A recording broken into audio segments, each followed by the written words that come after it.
E aí, gente boa, tudo bom com vocês? Então vamos falar hoje acerca do exército inimigo, os 200 milhões, que está lá em Apocalipse no capítulo 9. Mas antes de eu mostrar isso para você, é importante frisar que existe todo um contexto, certo? Eu não vou falar aqui hoje de todas as trombetas, se bem que eu quero fazer muito uma playlist falando das 7 trombetas, das 7 taças e dos selos, tá? Mas hoje eu vou ficar me detendo aqui apenas na 6ª trombeta, a respeito desse exército de 200 milhões. Então eu preparei aqui o mapa mental. Vamos abrir aqui o mapa mental. Veja esse mapa mental aí, que eu coloquei, né? Então você observa ali o primeiro selo, o segundo, do terceiro até o 7º. E no 6º selo já é o dia do Senhor, correto? O 6º selo é o dia do Senhor. O 5º selo são as almas que estão clamando debaixo do altar. O 7º selo é a visão das trombetas. Então você veja que os selos são visões, tá? São visões e as trombetas, ele está vendo acontecendo ali naquele momento. Toca e acontece alguma coisa. Eu, particularmente, pelos textos paralelos que aparecem ali, eu acredito que as trombetas estão alinhadas com as taças. Não são todos os eventos que estão intrínsecos uma na outra, mas em sua maioria sim. O mar sendo envenenado, né? A taça sendo jogada sobre o trono da besta, isso ocorre na 7ª trombeta. A preparação dos inimigos na 6ª taça acontece também na 6ª trombeta. Então são eventos que acontecem simultâneos, né? Porque senão haveriam aí 14, né, eventos que iriam ocorrer, né? Então eu penso que são eventos simultâneos que ocorrem e pelo menos, né, o 6º selo e o 5º selo estão praticamente ali alinhados, tá? Agora, o 1º selo e o 4º selo, eles não parecem estar bem alinhados com as trombetas, porque parece que são eventos soltos que ocorrem independente de qual trombeta que está tocando, ou se começa a acontecer antes do toque da trombeta, né? Mas no mínimo o 5º selo e o 6º selo estão alinhados com a 6ª trombeta, a 7ª trombeta, a 6ª taça, a 7ª taça. E o 7º selo nada mais é do que a visão, olha, quando toca o 7º selo, tocou o 7º selo aqui, o que acontece? Ele passa a enxergar o toque das trombetas, tá? O 7º selo é a visão das trombetas. E a última trombeta tem que estar alinhada com o 6º selo. Tem que estar. Porque não haverá 2 dias do Senhor. Não haverá 2 momentos na história, né, onde ocorre ali o sol ficar negro, né? E Jesus volta e a taça é lançada sobre o trono da besta, onde se derruba a Babilônia em 3 partes ali, né? São eventos simultâneos que acontecem. O 6º selo são eventos simultâneos, tá? Mas hoje eu vou me deter aqui na 6ª trombeta. Eu quero me deter aqui hoje na 6ª trombeta, correto? Então vamos falar hoje então sobre a 6ª trombeta. Isso aqui foi só um panorama, mas vamos fazer sim um vídeo. Vamos estudar item por item. É importante nós estudarmos sobre isso, tá? Então vamos ver aqui. Ó, o texto que vai falar sobre isso, que está lá em Apocalipse, no capítulo 9, a partir do versículo 13, que diz assim: O 6º anjo tocou a trombeta, e ouvi uma grande voz procedente dos 4 ângulos do altar de ouro que se encontra na presença de Deus. Então você vê esse altar de ouro, tá? esse altar de ouro se encontra na presença de Deus, né? E é interessante, como eu já expliquei em outros vídeos, existem dois altares. Existe o altar que fica no santuário e existe o altar que fica no pátio exterior, né? No átrio. E tem o que fica dentro do tabernáculo, né? No santo lugar. Tem o altar de incenso, correto? De oração e súplicas, e tem o altar, né? de sacrifício. É interessante que na sexta trombeta você vê almas que estão debaixo do altar, né? Almas que estão debaixo do altar. Essas almas que estão debaixo do altar de sacrifício, porque elas foram martirizadas. Logo, aonde elas foram sacrificadas? No planeta Terra. Então elas estão debaixo do altar, elas estão no Hades, né? Nos lugares mais profundos da Terra. Elas estão lá no interior da terra, como diz Mateus 12:40. Então elas estão clamando por justiça, correto? E aqui está dizendo que saiu, né? Ele ouviu, na verdade, né? Tocou a trombeta e ouviu uma voz procedente das quatro pontas do altar, que se encontra na presença de Deus. Se você for pegar aqui alguns textos, vamos ver aqui, ó. Você vai perceber que esse altar aqui é o altar de incenso, que está lá em Êxodo 39:38, Êxodo 40, versículo 5, né? Então, a oração, né, dos justos estão sendo ouvidas, tá? Os justos estão orando no meio de toda essa tribulação, no meio de toda essa turbulência que está ocorrendo na terra. Os santos não param de orar. Enquanto eles estão orando, Deus está agindo, correto? Então, nesse altar de ouro, que se encontra na presença de Deus, né, o anjo, ele toca a trombeta e aí ouve-se uma voz saindo, como se houvesse Deus ouvindo a oração dos justos. Voltando para o sexto selo, a gente vê lá que os santos estão clamando por justiça. E naquele altar, onde eles estão, que estão debaixo do altar, você não vê ali uma ênfase aos quatro ângulos do altar ali, às quatro pontas do altar. Porque o que acontecia? Quando se havia derramamento de sangue ali, né, na ponta do altar, então você sabia que havia perdão. Havia uma graça sobre aquilo ali, né? Sobre o perdão, quando você colocava o sangue ali na ponta do altar. Neste caso, não. Você não vê sangue nenhum na ponta do altar, né? Nem em Apocalipse 6 e nem aqui. Então, é como que se Deus falasse assim, basta, chega, né? Eu vou começar a fazer justiça, né?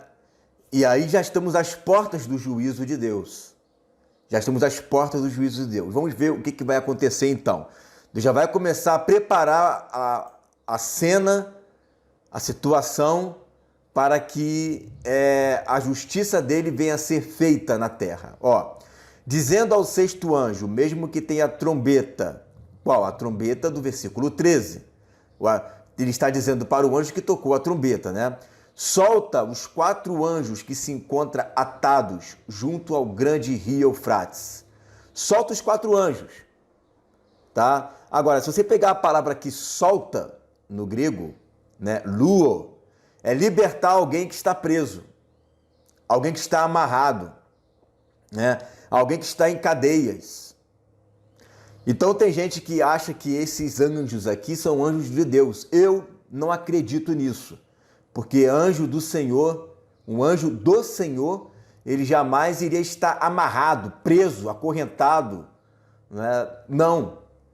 Então são anjos poderosos, são anjos malignos, são anjos de guerra e que foram aprisionados em um determinado momento, estão acorrentados para serem soltos no tempo certo, na hora certa, próximo ao juízo.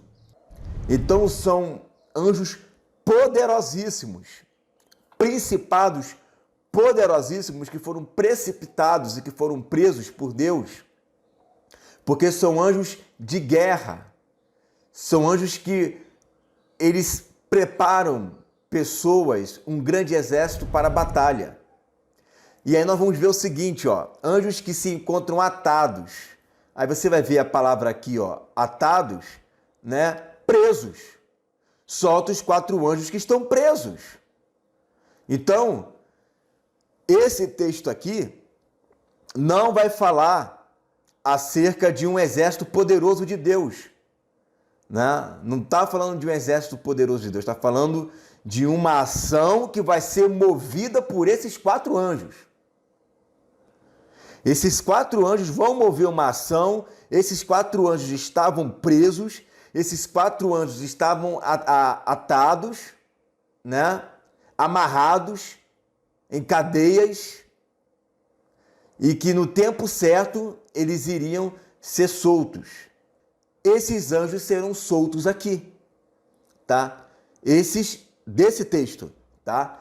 Serão soltos, mas eles estavam presos. E no momento em que eles são soltos, algo acontece. Agora, olha que coisa interessante. Eles estão presos aonde? Junto ao grande rio Eufrates. Junto ao grande rio Eufrates.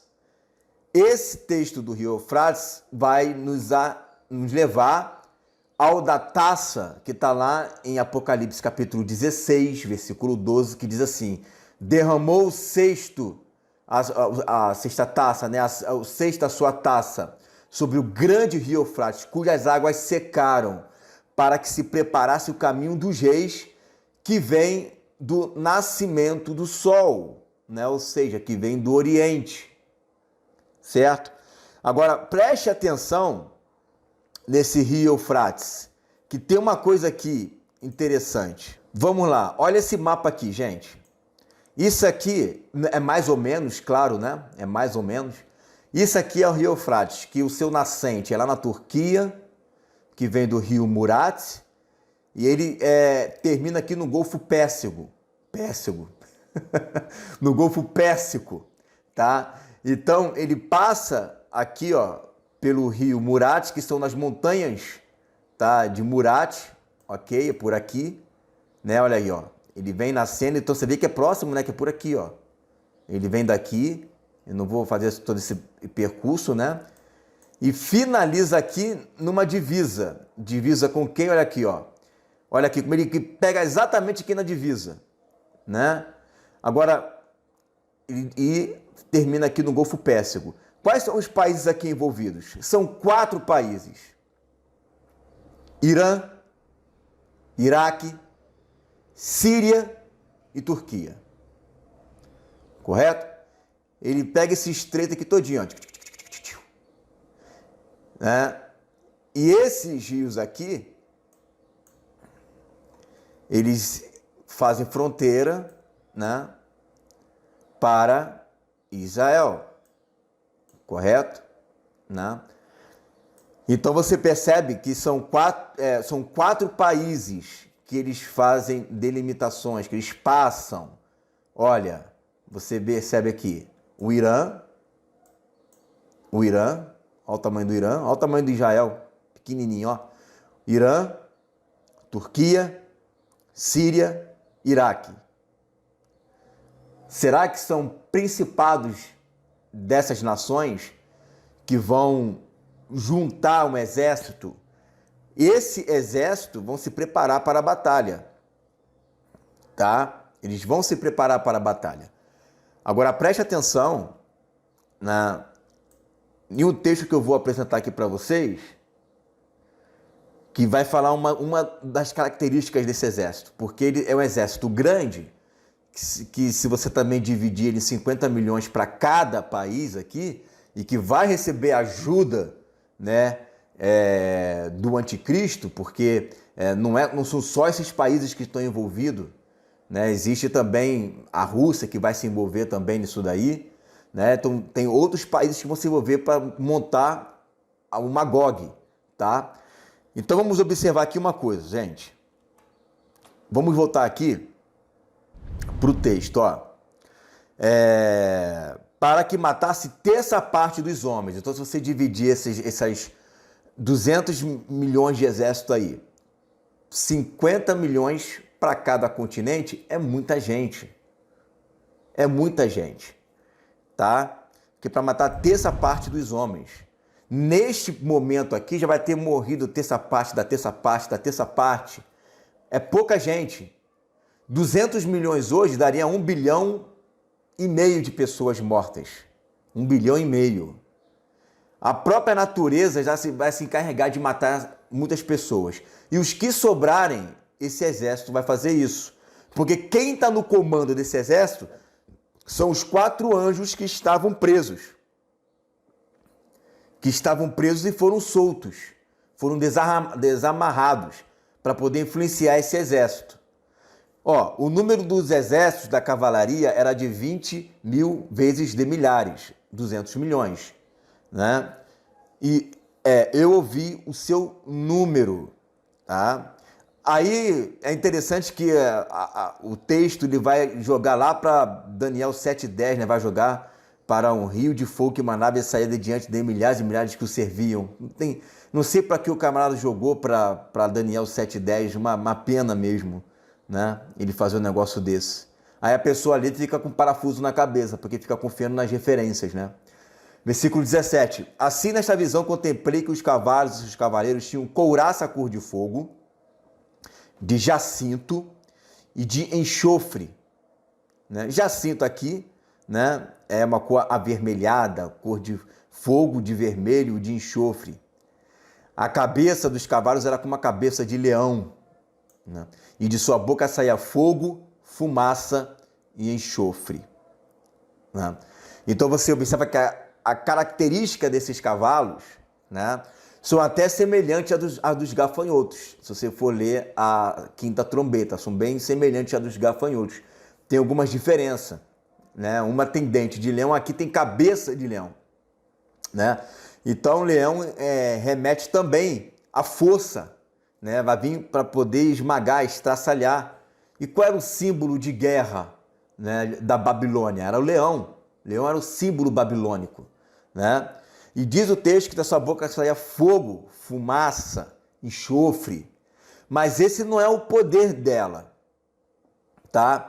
E o que vai chamar a atenção é um outro aspecto aqui.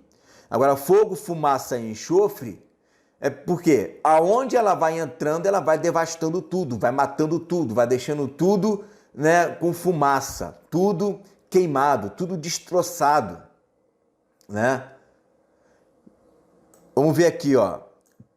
Ah, mas sai da sua boca porque a ordem é para que faça isso, que faça aquilo, né? Então, da boca dela vai saindo tudo isso daí. Por meio desses 3 flagelos, olha, então são flagelos, né? A saber, pelo fogo, pela fumaça e pelo enxofre, que saiu da sua boca, foi morta a terça parte dos homens. Você já viu como que eram as invasões romanas, como que eram as invasões dos grupos bárbaros, mongóis, né? Eles entravam, destroçavam tudo, tinha alguém que emitia a ordem, faça isso aqui, pode destruir aquele dali, taca fogo aqui, enforca aquele dali, né? Fumaça, fogo, enxofre, destruição por meio do fogo, por meio da bala, por meio do tiro, por meio de canhão. Ele vai dar a ordem. Por isso que tem enxofre, tem fogo, tem jacinto e tem couraça, estão armados, são soldados militares, né? Que vai sair para acabar com tudo. E é por meio desses 3 flagelos que vai ser morta a terça parte dos homens. Aí ele vai dizer o seguinte, pois a força dos cavalos estava na sua boca e na sua cauda, porquanto a sua cauda se parecia com serpente e tinha cabeça e com ela causava dano. Então, a força dos cavalos estava na boca, na sua boca. Tá? Então você vê que eles estão montados em cavalos. Agora ele vai falar aqui uma figura de linguagem. Está na sua boca. E na sua boca, por conta na sua cauda, a sua cauda se parecer com serpentes. Serpente é o que? É o que engana. Né? É o que engana. E a cabeça causa dano. Né? A cauda é como serpente e a cabeça causa dano. Vamos ler aqui, gente, Isaías. Vamos ler aqui o profeta Isaías, capítulo 9, a partir do verso 15. Vamos ler aqui. Para não dizer que a gente não leu o contexto, tá? Olha só. Vai falar aqui da destruição de Israel. Versículo 8 em diante. O Senhor enviou uma palavra contra Jacó, e ela caiu em Israel.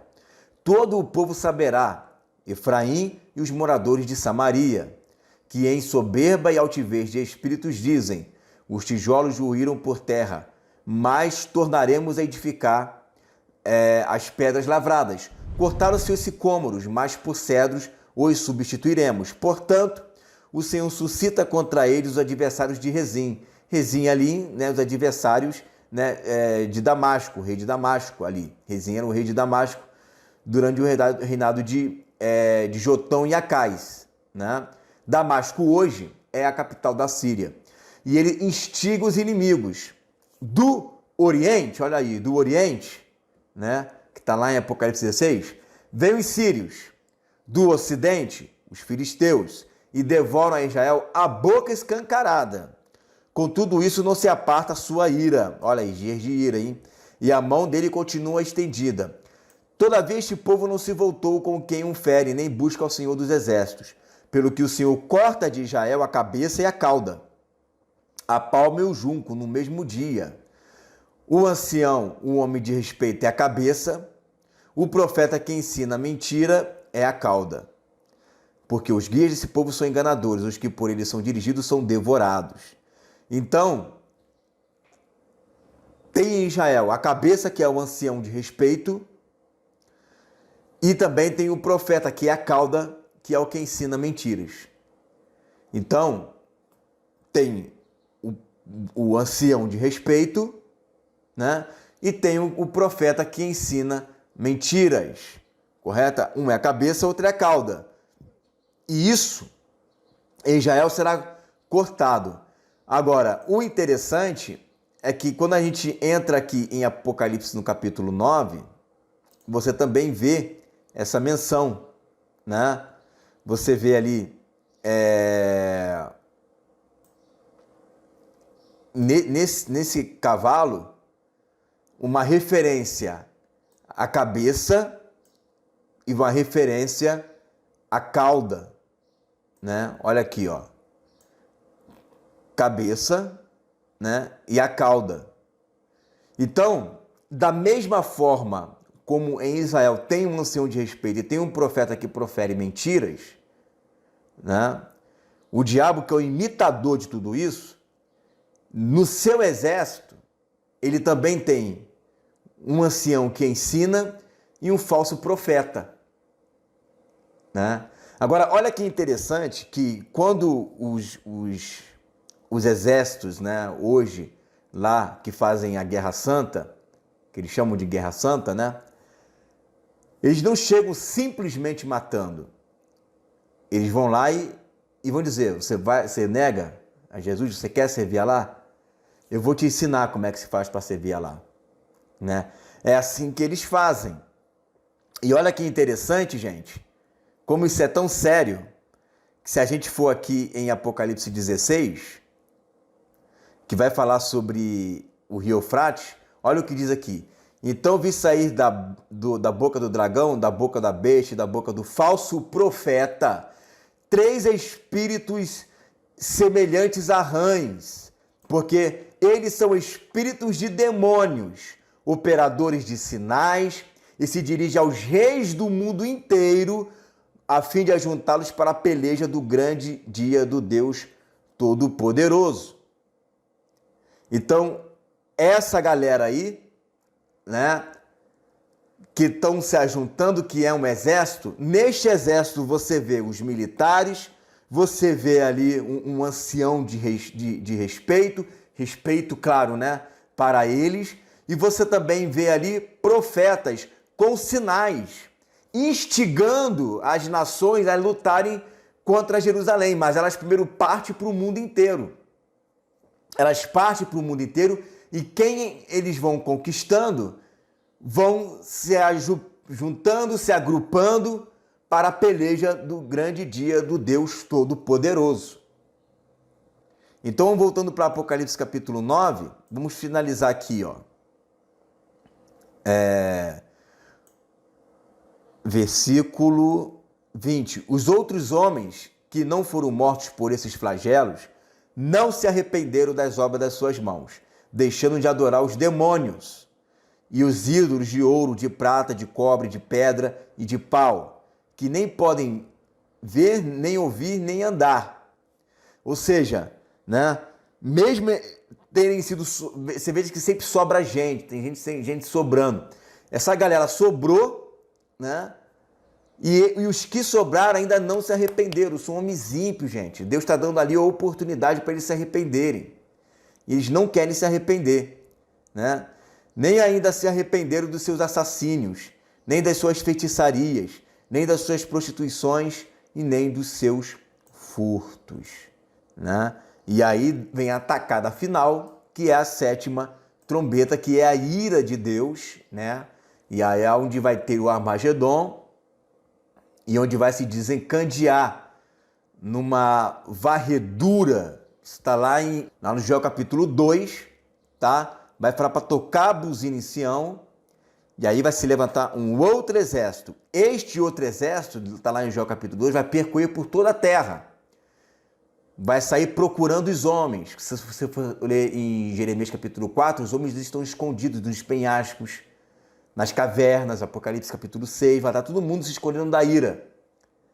Então aí vai ser a nossa vez, né, de estarmos com couraça e percorrendo a terra, fazendo uma varredura na terra.